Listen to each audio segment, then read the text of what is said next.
La première des choses à faire, c'est de prendre conscience de l'état spirituel du territoire. Néhémie 1, 3, 4. La Bible on dit qu'un Néhémie, avant d'agir, il a d'abord pleuré pour la ville. Tu ne peux pas pleurer pour la situation de quelqu'un si tu n'es pas conscient de cette situation-là. Il faut que tu sois conscient que votre famille subit des problèmes. Votre territoire subit des problèmes spirituels qui nécessitent l'intervention de Dieu. Amen. Dieu connaît, il sait comment ça fonctionne. Mais il veut que tu deviennes conscient. Et tant que tu ne deviendras pas conscient, tu donnes du retard à l'œuvre de Dieu. Beaucoup de gens savent que dans ma famille, il y a des choses qui se passent comme ça. Il y a des réalités comme ça. Mais toi, tu es là. Tu t'es content du fait que toi seul, que Dieu a sauvé, alors qu'il y a des frères qui meurent.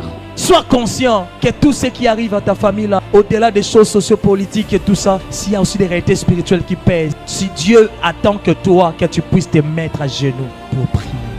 La conscience, bien-aimé, c'est le premier mot de toutes les prières que nous adressons à Dieu.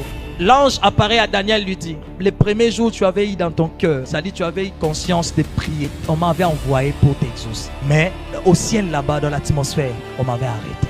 Mais deviens conscient que par toi Dieu peut délivrer ta famille. Deviens conscient que par toi Dieu peut libérer une nouvelle grâce dans l'atmosphère de votre famille. Sois conscient que par toi Dieu peut renverser les réalités sataniques qui pèsent sur ta famille. Sois conscient. Dis à ton voisin, sois conscient. Dieu ne peut pas t'utiliser pour la métanoïa de ta famille, de ton quartier, de ton pays, si tu ne prêtes pas attention à ce que le territoire subit comme réalité. Deuxième chose, il faut la confession et la repentance collective. Alléluia. Maintenant, quelqu'un dit, comment on sent que ça va dans sa famille pour te faire mais pardon. Non, il y a la loi de la représentation. Amen.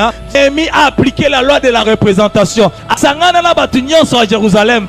Mais lui-même, il ne s'est pas présenté devant Dieu comme Néhémie, mais comme tout le peuple et toute la communauté de Jérusalem. Ainsi, quand tu vas prier pour le territoire et que tu vas composer le territoire basaté, dis-toi, ce n'est pas Josué qui est devant toi, Seigneur. C'est ma communauté par moi qui est devant toi. Seigneur, je prie pour tous les péchés des anciens de ma famille. Pardonne-nous. Pardonne ma famille parce que nos ancêtres n'ont pas bien marché. Pardonne-nous, Seigneur. Même à cause de Nangaï, Zambeli sa lignée Nangaï. Quand il s'est sali, quand il s'est lumière, quand il s'est délivrance, quand il s'est prospérité, quand il s'est épanouissement,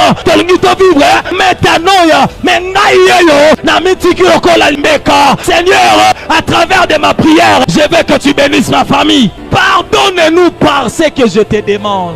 Et de plus en plus, il y a des chrétiens qui deviennent égoïstes en termes du salut. Le salut est individuel.